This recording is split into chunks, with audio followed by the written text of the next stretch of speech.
Boy, do we have a treat for you today. This week's performer at the Palm Beach Improv is surely one that you won't forget anytime soon. He is the winner of America's Got Talent Season 10. He's one of the most in-demand performers out there. And this week, Paul Zerdin is performing in West Palm Beach. It's so good to see you. A little sneaky Sam getting in the picture. See you. Good morning, John. How Good are morning. you? I'm doing great. How are you doing? Oh, I'm doing really good. It's really good to be here. Where are we? Palm Beach, Sam. You know, it's like I'm not ignoring you, but I find myself just watching Sam. John, it's so you intense. are talking to a puppet. Yes, I know. You, a grown man. And you, a sensible grown man. And you, a grown man too, a grown boy. You know, yes. you're looking good. Both of you guys are looking good. Thank you so much for coming in today. You know, they take on a life of their own, right? I mean, that's the whole idea.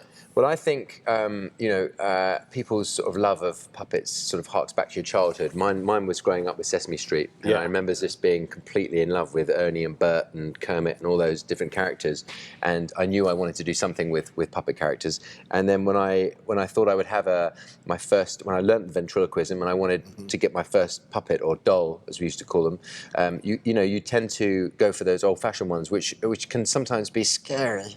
Really scary, because they've been depicted in movies and films, TV over the years as ventriloquists being psycho killers or whatever, with these creepy dolls that follow you around the room. Exactly. And so I decided I wouldn't go for that kind of look. I would go for a more sort of Muppety type look, because everyone loves the Muppets. Well, I don't like Sam, you don't like Shut them. up. Sam is tame. That's good. So you've got to have something that people can kind of relate to, and everyone can relate to the Muppets. And so all my characters, I have a baby and I have an old man who's a grandpa character. They're kind of like I'm the babysitter in this sort of dysfunctional family, which is the kind of idea for the whole show. And it's a stand-up show, but it's all these they're Muppety type characters. And it works nicely. And I feel like, I managed to do a bit on America's Got Talent. America's Got Talent is an amazing platform, and it's kind of like a taster of your full show. So if you like the bits that you saw on AGT, then you'll love my show, hopefully, because it's the full thing. And you can't beat a live audience, a live crowd, with stand-up. And I use people from the audience. I turn people,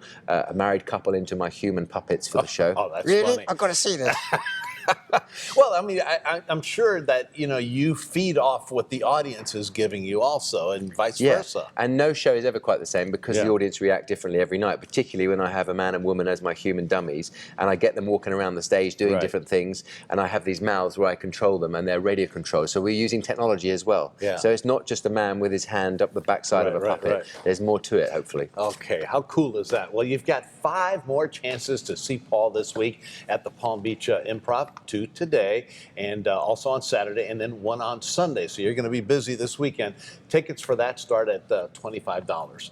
Paul, Sam, thank you so much for being here, and break a leg this weekend. Thank you so much. Come see us. Okay, will do.